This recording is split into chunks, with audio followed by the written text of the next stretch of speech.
ശശിക്ക് ഇപ്പോൾ ഒരുതരം വിഭ്രാന്തിയിലാണ്. കാരണം ഇതുവരെ എല്ലാം അനുഭവിച്ച് ഇങ്ങനെ ഒരു മാനസികാവസ്ഥയിൽ എത്തിയല്ലോ എന്നുള്ള വിഭ്രാന്തിയിൽ പലതും പറയും. ആ വിഭ്രാന്തിക്കൊക്കെ ഞാൻ ആൻസർ പറയേണ്ട കാര്യമുണ്ടോ?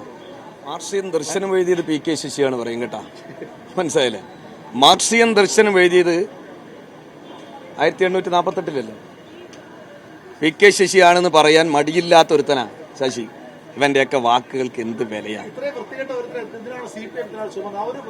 ഞാൻ പറയണത്, നിങ്ങൾ ഈ ചോദ്യം ചോദിക്കുന്നത് എനിക്കറിയാലോ, ഇതല്ലേ ഞാൻ അപ്പോഴും ഉത്തരം പറഞ്ഞത്. ഞാൻ പറയട്ടെ, നിങ്ങൾ ഇപ്പൊ നമ്മളൊരു തെറ്റിന്റെ ഭാഗമായി പോകുന്നു, ഒന്ന് തിരുത്തി വാ.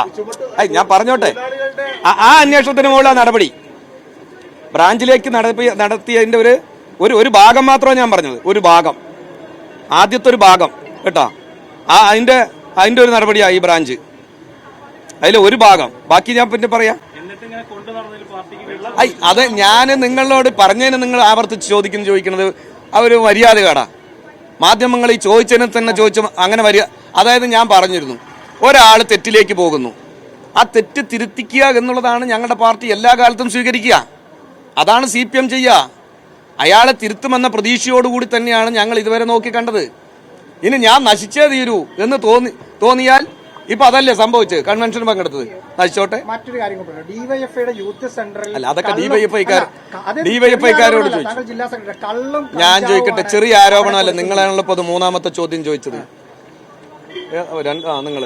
നിങ്ങളാണല്ലോ ചോദിച്ചത് മൂന്നാമത്തെ ചോദ്യം.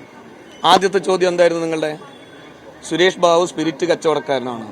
ഇപ്പൊ അതിന് ഞാൻ ഉത്തരം പറഞ്ഞല്ലോ. ഇപ്പോ മൂന്നാമത്തെ ചോദ്യം എന്താ ചോദിച്ചത്? യൂത്ത് സെന്ററിൽ കഞ്ചാവാണെന്ന്. അതെ, അതാണ് ഞാൻ പറഞ്ഞത്.